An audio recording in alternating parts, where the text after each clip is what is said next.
Have you ever felt that whisper in your soul calling you to something more, but all the things spinning around in your mind have kept you stuck? Well, what if I told you that choosing excellence could be both easier and more adventurous than you could ever imagine? I am Chelsea DeBruin-Colbert, your host of All Things Excellence. I'm a soul catalyst for excellence who leapt off that corporate cliff and left small-town Iowa farm life in my 20s to follow my calling, helping women come home to themselves by anchoring into who they're designed to be.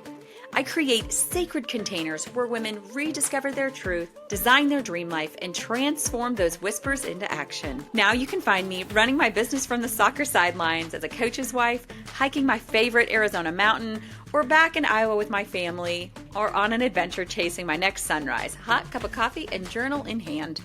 Through intimate conversations about the stories, the traumas, and the transformations behind choosing excellence, we're creating a collective healing journey together.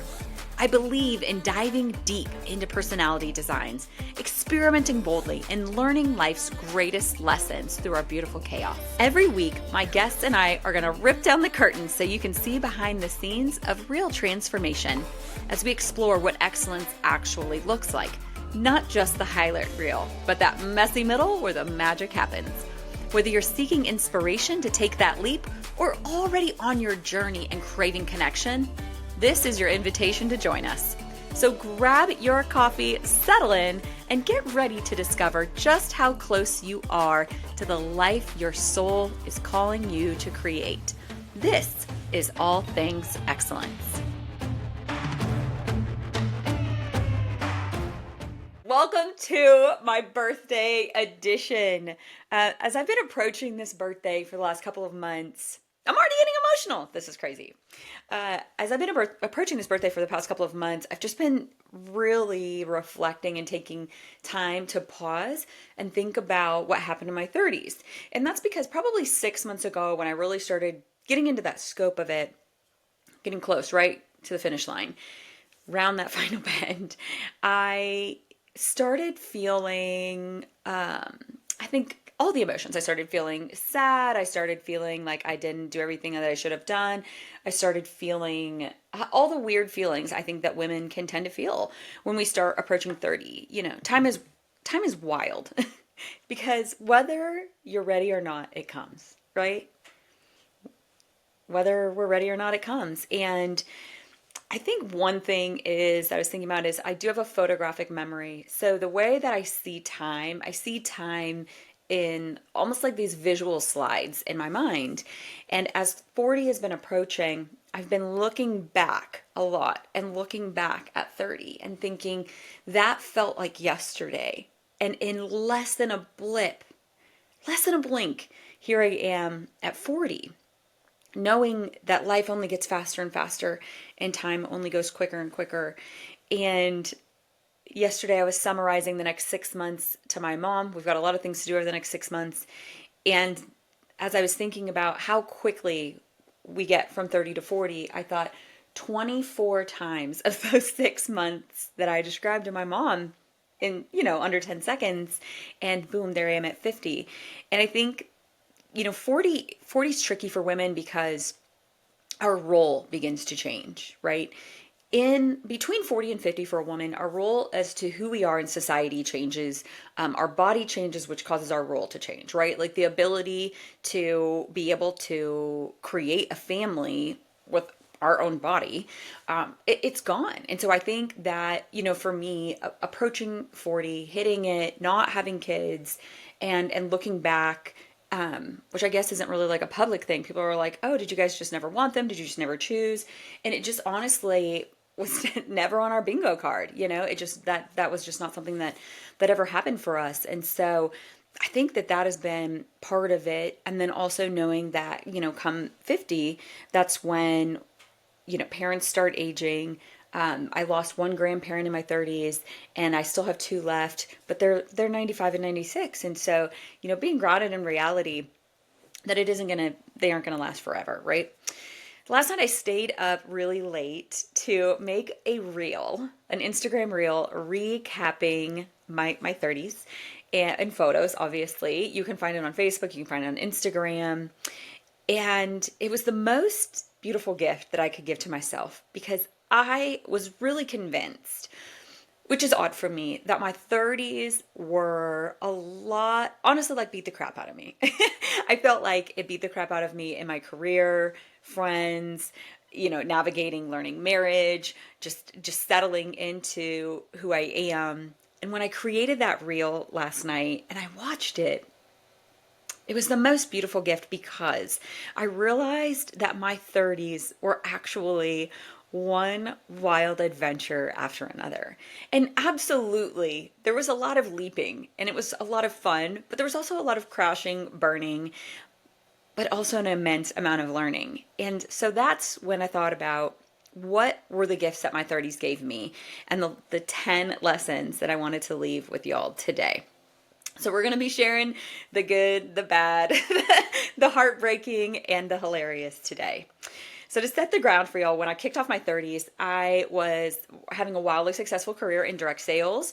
I had just achieved a very coveted position, place, prize, I guess, whatever you want to call it, in that career. Very, very visible to the world that, wow, she was being really successful in her career. I had also just gotten married, and all in that same time, I lost my aunt. It was my dad's sister, and she, here we are almost 11 years later. It still makes me so emotional, because she was someone who saw so much greatness in me so young, right? And she is a mom of 3 boys. And so I always felt like I was able to be one of those bonus daughters to her, since she had had 3 boys. And she also was wildly talented at playing the piano and the organ, and so was I. It was a very innate gift that I had, and she saw that from early on. I was her first niece on my dad's side, and so she really nurtured that, right, guys? She was that person that all along my life, even though she didn't live in the same state that I lived, and I think that's so important for me and who I am as an aunt today, she did live a few states away, but she really kept tabs on me, what I was doing, making sure that I was always being moved up to the next level, that I was always being challenged. And so for me to lose her would have been challenging in itself. But the way I lost her really dictated how I spent my 30s. And it really dictated how I view time today. So right before I hit this huge goal, as I was wrapping up my 20s, my grandma had reached out to me and just said, hey, just so you know, your aunt is coming home. You really need to come see her. My mom reached out and said, hey, your aunt is coming home for a visit. You really need to see her. And in my mind, she'd had cancer for 7 years. She was going to be fine. Like, are you kidding me? Like, I got to finish this goal this month. I got 16 days left to finish this goal. This woman has been sick for 7 years. I love her, but like, come on. She's been sick for 7 years. She can surely last another 16 days. Like, I remember thinking that so clearly. And as life would have it, honestly, she didn't. I finished the goal, and then before I knew it, within a month, she was too sick, and then did pass away. And so I spent 2/3 of my 30s being so furious at myself for missing that moment. Because part of what caused me to be so relentless about finishing that goal was there was I won't call it a mentor. She wasn't I wouldn't call her a mentor, but in my career field, she was in the position where I kind of reported to her in a way. Like yes, I worked for myself because I was in direct sales, but I also in a way reported to her. Her opinion mattered because it mattered. Because in that space, her opinion mattered. Her opinion held weight between me and where I wanted to go in my goals and my dreams. And as an Enneagram 8, when something is standing in your way and you feel like something or someone is controlling you, you're going to do whatever it takes to move that control out of your way. And I had felt that if I could just achieve this goal, it was going to move that obstacle out of my way. And so I went after that goal, achieving it, but at the sake of not being able to see her this one last time. And of course, now here we are, almost 11 years later. I can tell you the last moment that Kobe and I had with her, sitting in the guest bed at my grandparents' house, was perfect. It was perfect and it was beautiful and it was absolutely orchestrated by God. But in that moment, back then, it really did cause me to go after my 30s. Definitely in a bulldozer. They say Enneagram 8s can be snowplows paving a way, or they can be bulldozers tearing down everything in their way. And I was a bulldozer because I was taking the anger that I had out on myself, but I was out on the world.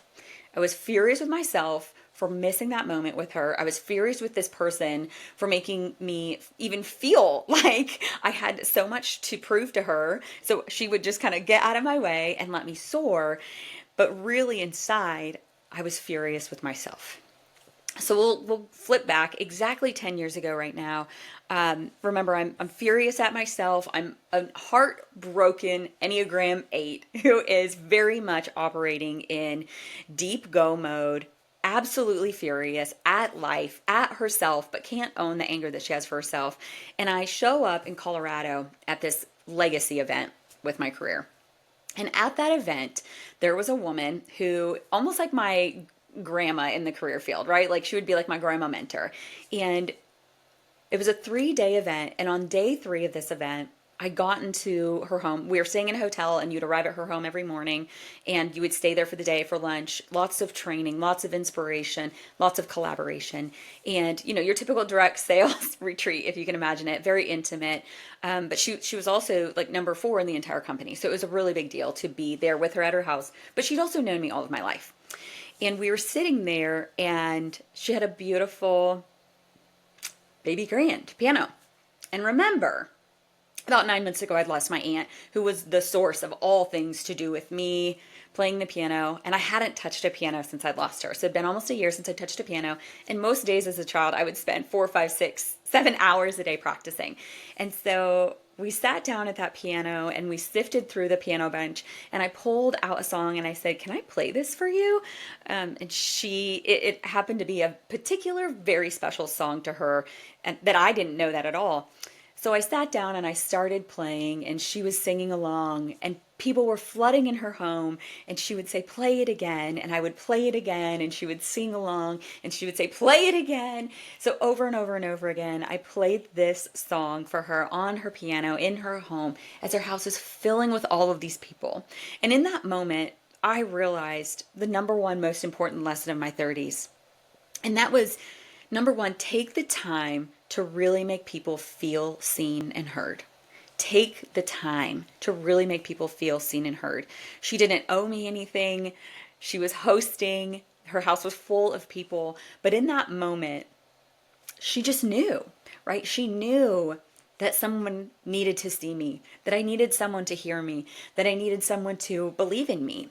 And she grabbed my little cheeks and just said, you know, she was originally from Iowa, just like I was. And she just said, "We Iowa girls have to stick together. Don't you ever quit."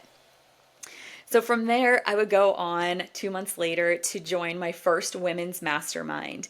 And what I can tell y'all about this mastermind is insane. How I ended up doing this was I was serving in our church. We'd moved from Iowa to Dallas at this point, and I was serving in our bookstore at the church. And I love books. I'm a voracious reader. I'm a voracious learner, always learning for the sake of getting to that next place, acquiring the wisdom and the information and the knowledge that I need to get there. And so I just felt like I was born to serve in this bookstore when they asked if I would like to serve there. Well, upon serving there, I realized that what was considered the captain of the bookstore, the person that was in charge of all the volunteers, she also had a wildly successful career as an entrepreneur. And something that I really enjoyed doing is I enjoyed meeting wildly successful women, taking them out for coffee and asking them a million questions. And if you are a successful woman entrepreneur at all, you know the most flattering thing is for someone to see you and ask you to coffee because they also are a voracious learner and they want to learn from you. Like there's no greater gift that you can give to the world, right? To be able to impart on other people. So she of course said yes. We went to coffee, and when we did, she told me that I needed to meet this woman named Chris. And I knew who Chris was because this was a very large church. We're talking 10,000 people and your typical large Dallas church. And this woman, Chris, I knew that she wrote the leadership curriculum for our church. So to even be able to meet her would have been a mind-blowing honor. I'm like, I of course know who this woman is. Are you kidding me? So here I am, freshy fresh, 45 days into being 30 years old, and this woman invites me to come meet this woman, Chris, at Chris's mastermind. And so when I did, I showed up, and I remember being at our country club right there in Frisco, Texas, and I scanned the room and I looked around the room.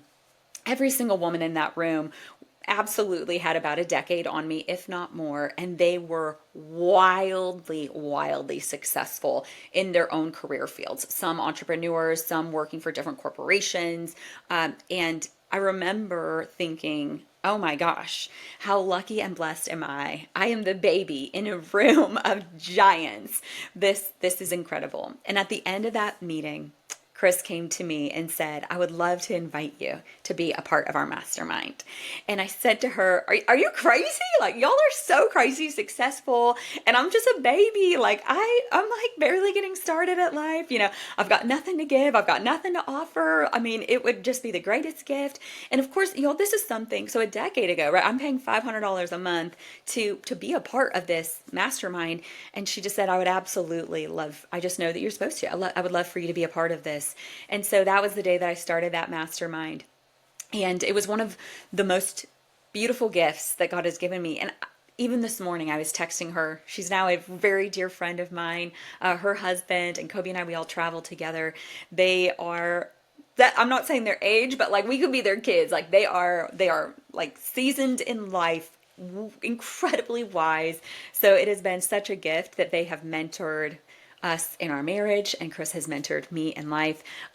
Kobe and I, her and her husband are an 8 and a 9, and Kobe and I are in an 8 and a 9. And so, what a beautiful gift to be newlyweds and then be gifted these people who can just see beyond where you are in that moment and to be able to guide you in that. And so my number 2 lesson there is surround yourself with people that are so successful, it terrifies you. Surround yourself with people that are so successful, it terrifies you. Because it exploded my caliber of leadership, friends, and the vision for my life. It caused me to see so much further than that tiny little world that I was living in. Because inside of that world that I lived in, I just moved away from Iowa. I had been in that direct sales area all of my life. I was raised in it. To be able to then see beyond that, to see wildly successful people in other careers in a very large city doing very crazy big things was such an impeccable gift. And I think also to create friendships that were outside of my career, because it just wasn't happening, because you tend to become friends with the people that you're with, right? The seasons, reasons, lifetime. So when we're doing the same thing, we tend to hang around the same people. So from there, it was all actually kind of crazy. Looking back now, I can tell you it was probably the exact same week. In that exact same week, because I can photographically see days, in that exact same week, I also was at an event for my direct sales job. And there was a few of us up front laughing as people were coming in, and we were waiting.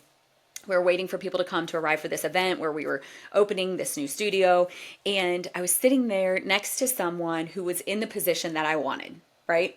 They were where I wanted to be. So when you are in the space of someone who has everything that you think that you want, right? Like what you can see, you want their life. You're always going to listen to every single thing that they have to say. And we were talking about activity and just what we were doing to get to where we were. And she had mentioned activity, and I laughed and I was like, oh my gosh, I've never done that in a month, like let alone in a week, And she looked at me with the most disgusted look. It was not a kind look. It was not a humble look. It was not a caring look. It was a disgusted look, and said, then how did you even get to where you are? What I can tell y'all happened then was, for the next 8 years, I would grind so hard. And I would fall on my face and I would burn out. And then I would pick myself back up. And then I would grind really, really hard again. Because in that moment, she convinced me that the only way to get to where she was, which was at the time where I wanted to go, was to work extremely hard with a ridiculous amount of activity. And that what I had been doing to get what I had, which were crazy, wild, and beautiful results, was nothing more than a fluke. In that moment, she questioned the way that I was doing everything. And what that did was it caused me to question myself. So lesson number 3, never let someone question your magic.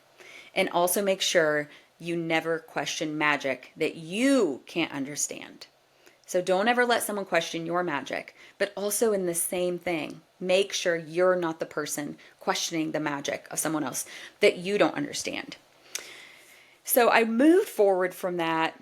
Just 50%, like 50% of my body was working from joy and excitement because there was a lot of winning going on in my life. I was a newlywed. I was living in a new city. It was fun. It was beautiful. It was exciting.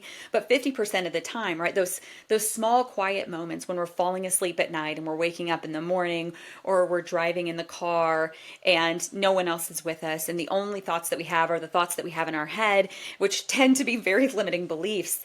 50% of the time I was working from that space of not trying to prove, again, right? Like I wasn't trying to prove that I was worthy of anything, but as an Enneagram 8, I was really trying to show that work person still. I would say, honestly, I was just trying to get her to shut up so I could fly. It was just that simple, right? I was trying to bulldoze forward, thinking if I could just hit that next level, then I would be good enough that she would not want to criticize me for who I was and what I was doing. Because remember, an 8, the last thing that we ever want to do is we don't want to be controlled. All in that exact same year, y'all. We're still kicking off my 30s. We decided to have Kobe quit his job, come home, and run my office full time, which we learned in the long run was actually the worst thing in the world that we could do for him. As an Enneagram 9, it's really good for him to have structured purpose where he gets up and goes out every day. Now he works at the school, so he gets up every day and goes to the school. But the hardest thing was that all of my assistants had built all the systems that we had, and I didn't know what they were, because I'm as far from a micromanager as you will ever get. I would say, like, I don't even actually know how this podcast gets produced. I just know that I hit record and that Caroline makes all of my dreams come true and makes it so beautiful, and I'm so grateful for her. I don't question her magic. I trust her completely, and that's where I was in that exact same season with these other assistants, which would have been fine. They did train Kobe what to do, but he just then chose to live really deeply in that Enneagram 9 and not do them. Not that fun. Not that fun, right? So over time, all of the things that had been built, all of the systems really started crumbling. My productivity started crumbling. So I'm working a million miles an hour trying to prove that I was doing the amount of work that was worth my results. I'm working overtime trying to get this person that I felt like stood in my way to just shut up and stop being so critical of every single thing that I was doing, because I felt like she was a barrier between where I was and where I wanted to go. And also, everything was falling apart behind the scenes that was holding the base of my business together, because I didn't know at that time Kobe was all up in his 9, all up in that sloth, and had really fallen asleep to being intentional with what he was doing for me in a career field. And I can look back at that and say, I think some people could be really mad at their spouse, have resentment, whatever. I can look back at that and go, I was so focused on moving all of the obstacles out of my way so I could hit that successful life that it wasn't even a thought. There was no thought in my mind as to how he was feeling about everything that we were doing, because he was a 9. So I didn't know that he was, of course, going to say yes to anything that was going to maintain the peace. And Enneagram 9s and Enneagram 2s can both look very, very helpful on the outside. So I always say, are you helping because you need to be needed, or are you helping because you need to maintain the peace? And he was very, very helpful in that season just to maintain that peace of our marriage. So by the time we hit fall, we're still like in my 30th first year, we hit fall and I had achieved the above and beyond goal. Like, this was the Mac Daddy goal. And I just felt like if I can hit this, then I know the path is going to be cleared. It's going to, like, I'm going to see it. I'm going to run for it. Like, we're going to, the finish line is there. I'm going to be able to go and hit this next achievement that I really want to hit. And the wildest thing happened with this person that, that was like kind of that I report to in my career. I hit this giant goal. And with hitting this giant goal, I earned the right to speak at a really important conference in the fall. And the craziest thing happened. She actually reached out to me and she said, I know you've earned this right, but I'm asking for you to not do it.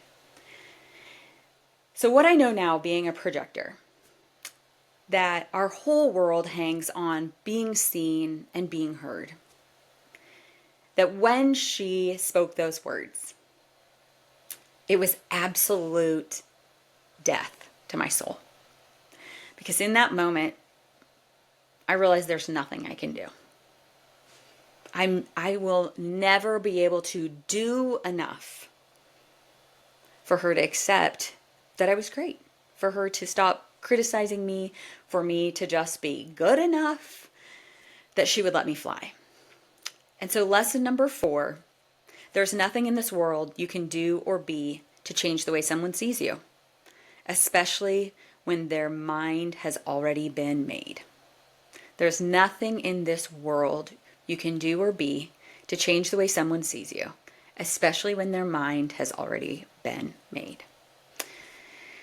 What that did was create a blur.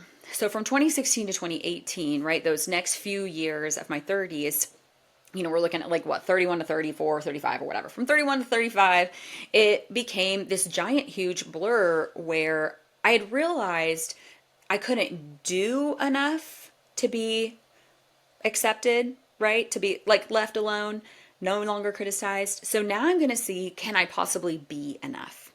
I threw myself into every level of healing you could possibly be in, right? So I was already in that women's mastermind. I'd already been in and out of therapy since I was about 10 years old.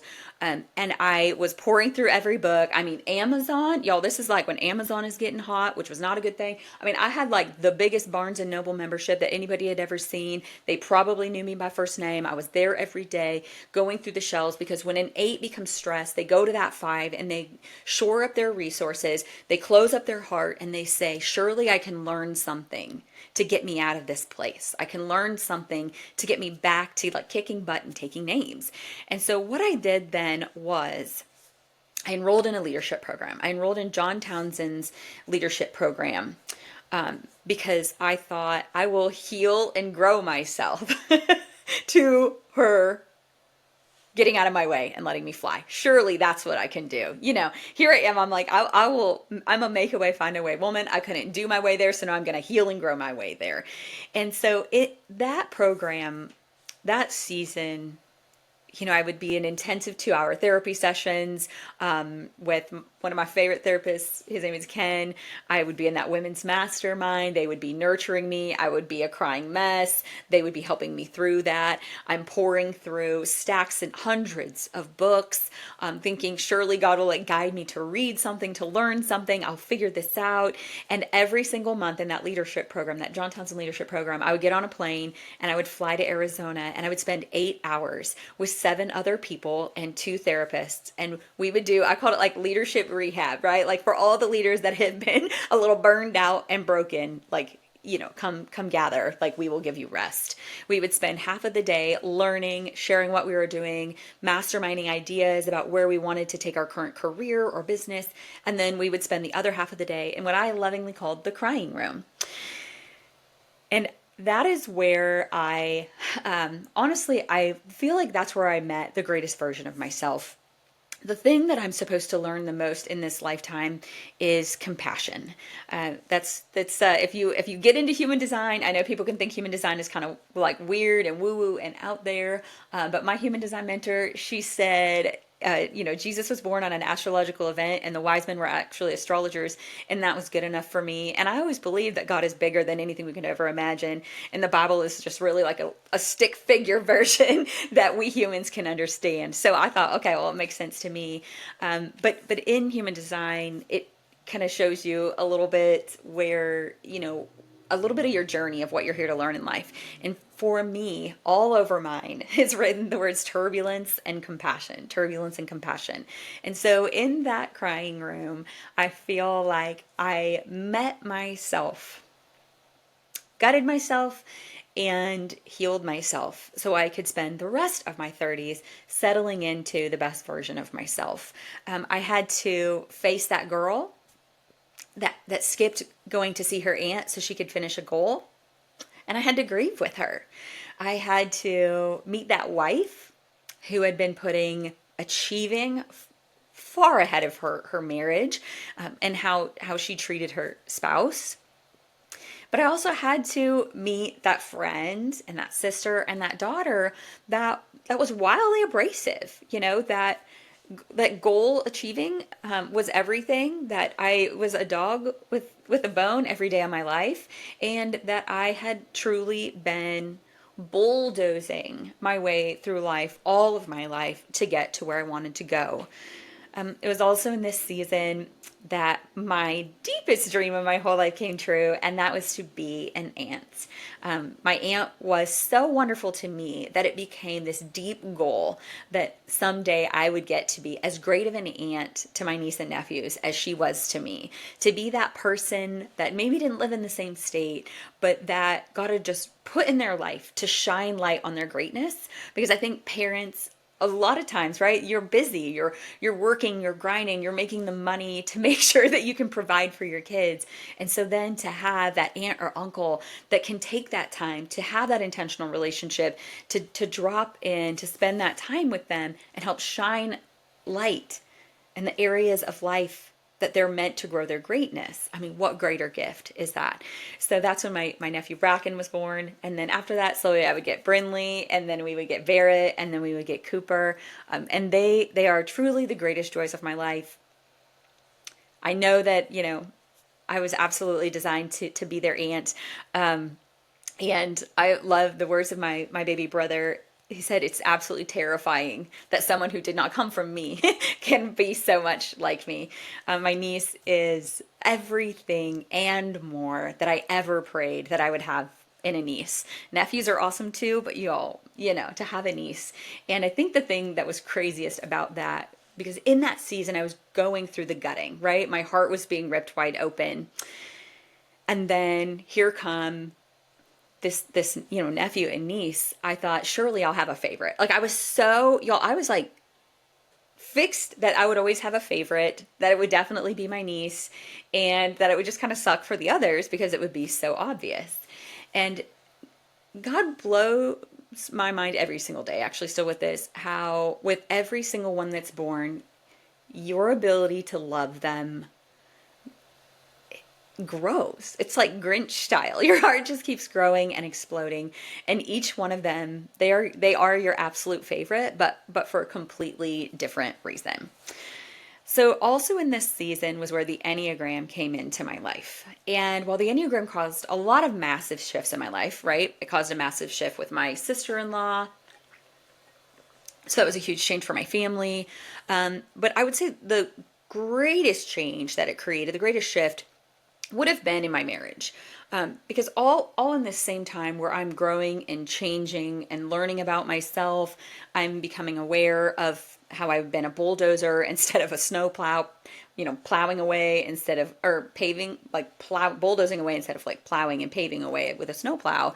I had lost another major friendship in my life, literally mid-text. Like, we're driving down the road, I'm in a backseat of the car with my mom leaving a wedding, and we're texting, and then mid-text, she just stops texting me, and for the record, has literally never texted me or talked to me ever again. And we weren't just like kind of friends, we were like live next door style, best as friends, thick as thieves, with each other all the time. And so that situation put my self-trust in the dumpster. And I learned later on that Enneagram 8s, when we face what feels like a betrayal, we don't look at that person and go, what's up with them? They are wrong, right? Which I still couldn't tell you, honestly, I still very seriously, other than probably being a little bit too honest about some of her life choices and her not liking that, which is just who I am still to this day. Other than that, there wasn't anything crazy. Like, I really, truly didn't see it coming. I had just been at her house 2 days prior, helping her with a huge project. But what I learned about eights was that when a betrayal happens, they don't look at that person and say, "What's up with you? Why did you do that? You're wrong." An eight looks inside themselves and says, "How did I miss that? I was so wrong." So that specific incident destroyed my self-trust. Like self-trust absolutely in the dumpster. And all in this season, we're finding the Enneagram. I'm realizing I'm an 8. I'm realizing Kobe's a 9. I'm realizing I'm the most aggressive. He is the most passive. And he had been telling me at this point for years, like 3 years probably at this point, how this friend shouldn't be in my life. She was a bad person. She was a negative person. I mean, just to be like real, she did do a lot of things where like breaking rules that should not have been broken. And Kobe would use that as evidence to go like, "Don't you see she's a bad person? Like you shouldn't be around her." And I would convince him why he was wrong and, why everybody deserves to have a great friend. And so our number 6 lesson that I learned in that season that would then prove to be the lesson of life that we still laugh about today is our rule number 6 was always listen to Kobe. Always listen to Kobe. But really now, knowing myself well, I can tell you that it was trust your intuition and listen to those around you. Trust your intuition and listen to those around you. And I'm not talking everyone, don't listen to every single person around you, but do listen to those people that God has specifically hand selected to put in your life to help you steward life well, right? So I had Kobe and I had 2 very important friends in my life who were my mentors of life. And they were telling me like, they were constantly questioning, well, why did I insist on keeping this friendship? Wasn't a good friendship. The alignment wasn't there, from a core value standpoint. We just weren't aligned and very, unequally yoked at life, right? And I just kept being really insistent that I was going to keep this in my life. So after that heartbreak, it made the desire to move to Arizona even greater. I'd been going to Arizona since the fall of 2014 for work. Then obviously I flew in there every single month for 2 years straight for that leadership program with the learning room and the crying room. And at this point I became like, I've got to get out of here. Like I've got to get away from Dallas. Like I don't want to see anything that reminds me of this friendship, of anything of the past. I began questioning every single thing about my career because when it was really good, it was really great. But when it was bad, it was really sucking. And for me, I was just suffocating. I was suffocating in everything I thought that I could and would do, and then everything that I didn't. All the memories that were great and beautiful and nostalgic, but then also all of the places that were breaking my heart. And so, in this season, Kobe had also found a really great career with Orange Theory. He had found himself. And what I can tell with y'all with that was in that season as a wife, I made a conscious decision that I really needed to step back to create space for him to be more. And I don't mean me be less so my husband can be more. I mean me stop taking up all of the space in the room to give him space to grow. Because when you have a spouse that's a 9, they're never going to demand the space. You have to take that step back. You have to create that space to let them grow. You have to literally create the space to let them respond. I had to learn to stop, demanding a response from him within 2 seconds of asking a question. So when, we were doing that and we were moving to Arizona and we were diving into this deep marriage season because this friendship had ended and he was the one who told me all along that I shouldn't have had it in the first place.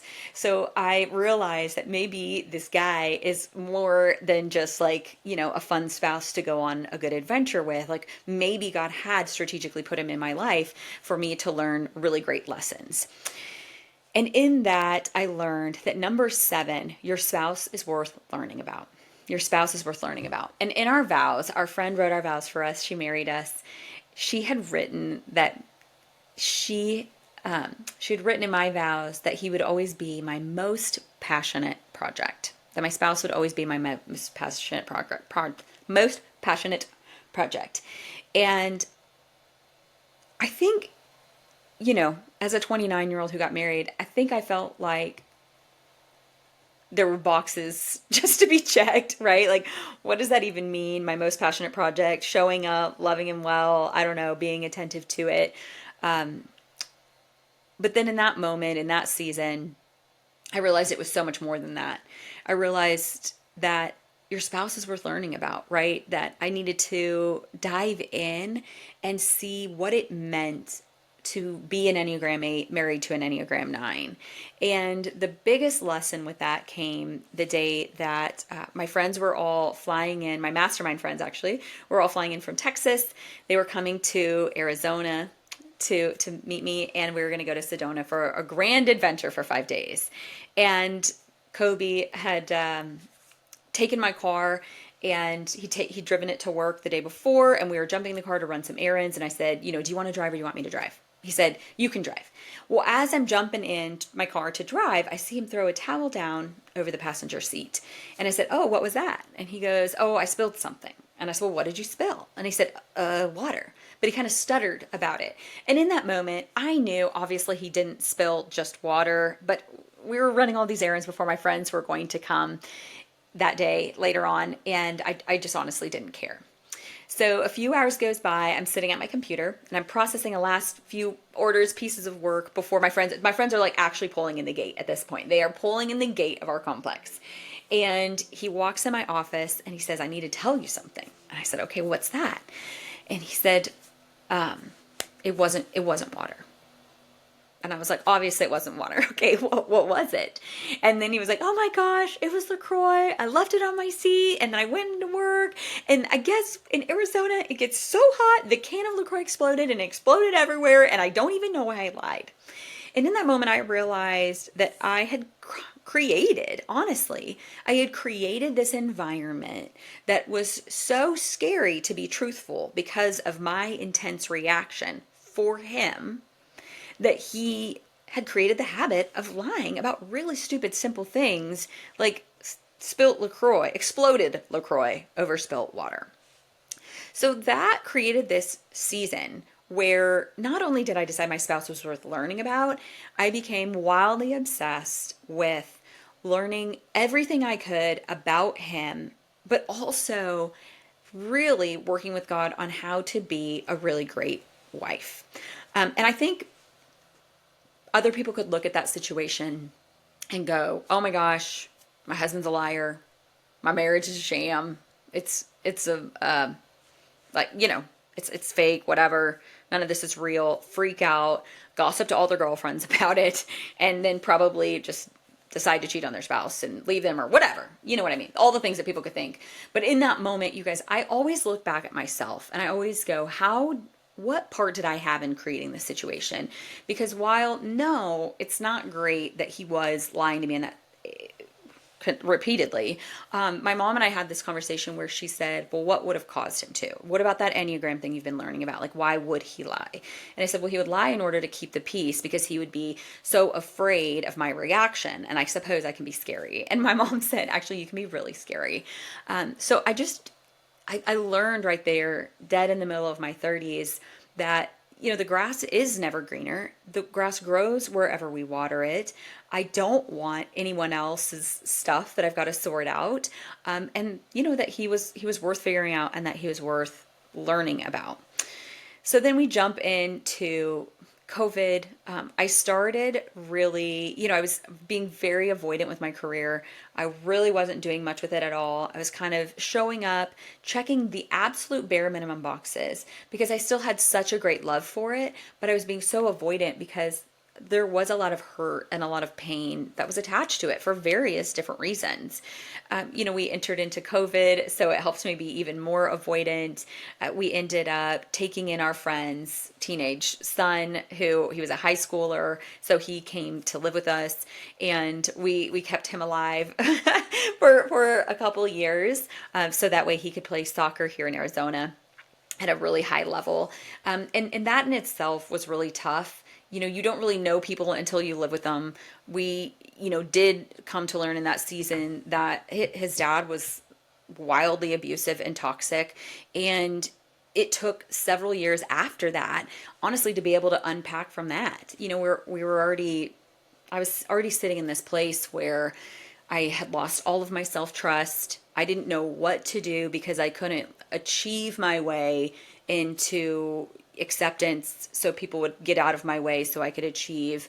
I was, kind of isolating because I'd had this broken friendship and I didn't really know what to do about it. And then enter in, I we allow like a really toxic narcissist in our house to spend constant time with us, which I can say narcissists are really good at their game because it's one tiny itty bitty little comment at a time that they beat down your confidence, they beat down your self-esteem. And so it came to 3 years ago when we were able to get ourselves out of that situation that I honestly had become what, my friend Anna Marie would say, basically a shell of myself. I had started picking people to be around me that were at that lower vibrational frequency. I had let a lot of people in my life that were wildly critical of me, and I was honestly just bending over and taking it. But I can say that I learned something so wonderful through that situation. Having him live with us, having a teenager live with us, it was this season that really shined a huge light on how Kobe was intended to be in education, be back into coaching kids in soccer. And that season is what led us to that. It's what led us to, him going back to school to get a degree.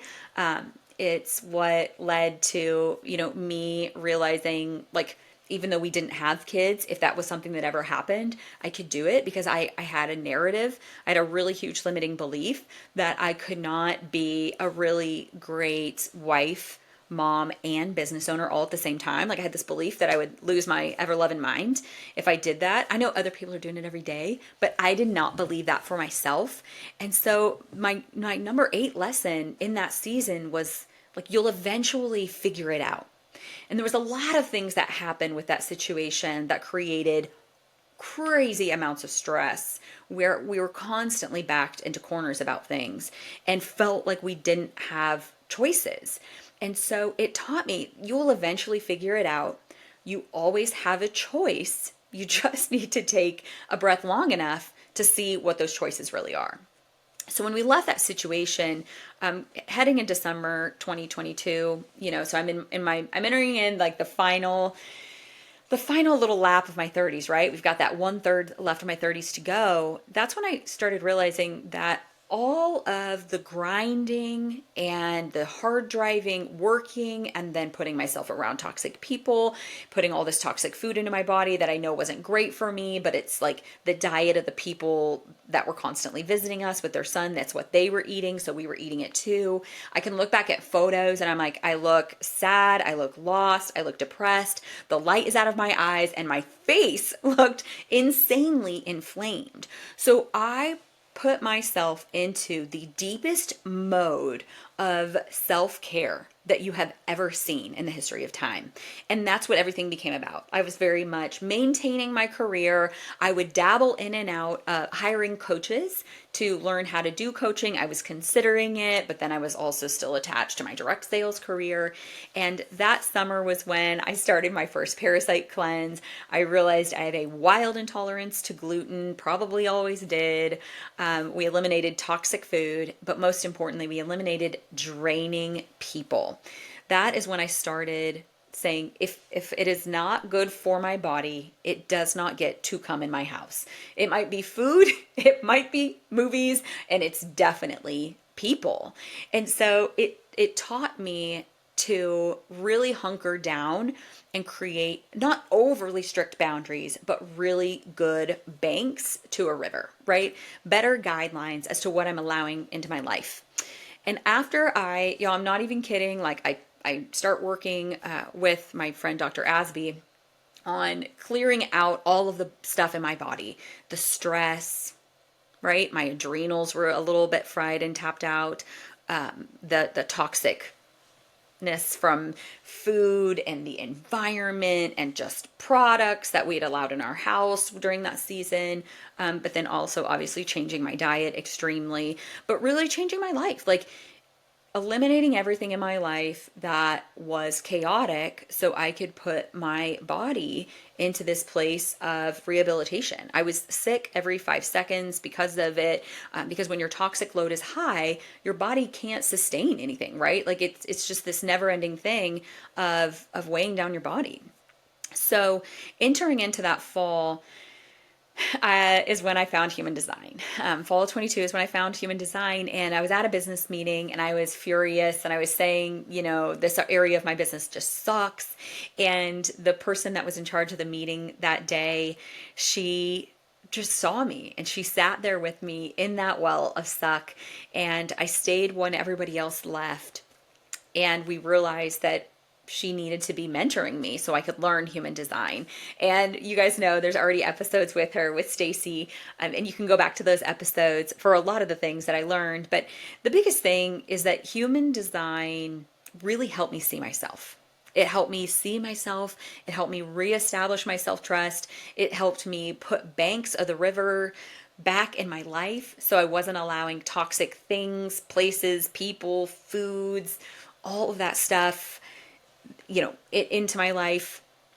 And it unlocked this permission era, right? Where I gave myself the permission to do what I needed to do that was best for me, but also to trust myself that when I felt like I needed to do something or I needed to not do something, it helped me find my very best yes.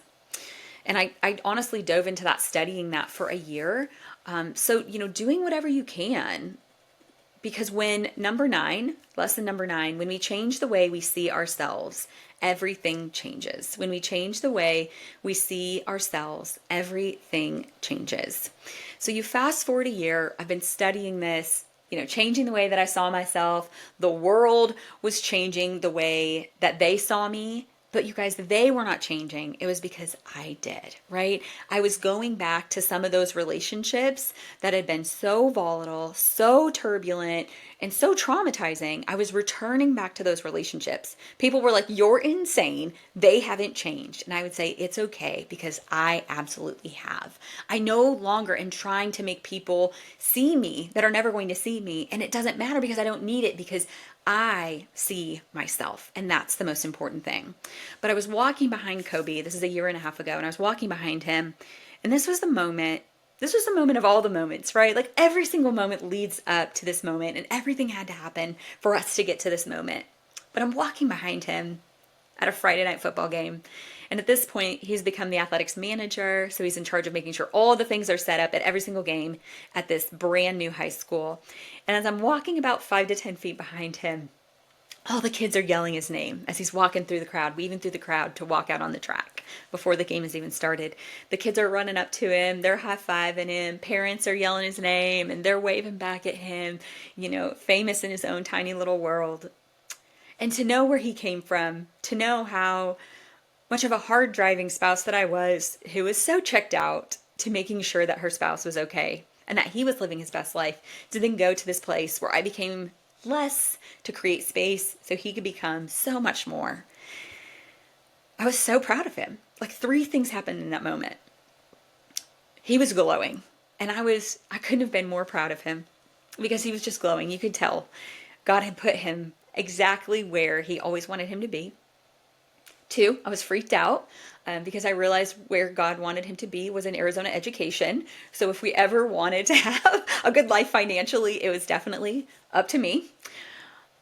And 3, I was heartbroken for myself, because as excited as I was for him, I was so heartbroken because I saw what I didn't have.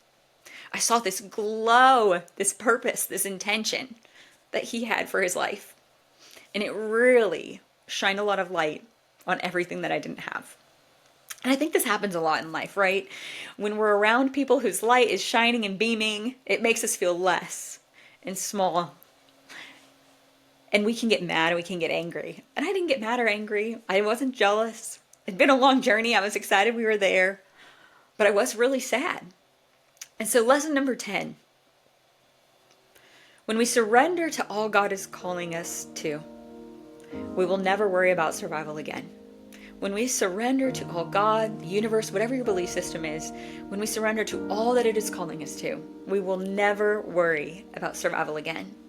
So I would spend the next year, every day, journaling. God, I surrender to you today. to whatever it is you're calling me to that I've very obviously been fighting you on for the last 9 years. I've been trying to do everything my way, that's my plan, and I give up. I'm throwing my hands up, sir. Whatever you want me to do, I will do it. I stopped questioning, I stopped second guessing, and I absolutely stopped worrying about survival. I started trusting God, but most importantly, y'all, I started trusting myself. So my final notes to y'all: I want you to pick easy, equal friends. Pick friends that love you for all that you are right here and right now. They treat you the way that you deserve to be treated, and they treat you the way that you treat them. Know that people are going to have an opinion regardless, so you might as well just choose your own happy. You can change your health in the middle of a bag of potato chips, so why not choose to change the direction of your life on a random Wednesday? Life is all about learning, so trust yourself and take the leap. Never underestimate what 5 simple daily moments of morning sun and gratitude can do for your soul. Buy the flight, take the vacation, and say the thing that your heart wants you to say. Quit the job, move across the country, pause to soak in the beauty of a sunset. Love your life. Believe that God loves you and everything goes your way, even if you don't quite see it yet. Create a life that you are not waiting to retire from. And I'm going to finish with reading you my favorite poem. I found it a few months back when Josie released it. She's on Instagram, Josie, I think it's like Belka. And when I heard her read this poem, I knew that this would be the poem that I would just end my 30s on. And she says, "You're allowed more than one success story, more than one triumph, more than one comeback.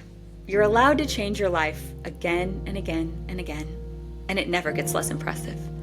You're allowed endless resurgences and as many revivals as you want. You can change your life over and over, and it will always be magnificent every single time. There's no limit to the amount of times you're allowed to fail, and certainly no limits to how many times you can get back up again.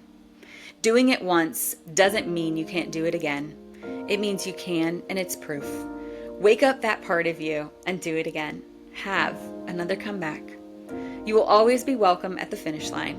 There will always be a roar of cheering waiting for you when you get there. You're allowed more than one success story. Do it again and again and again."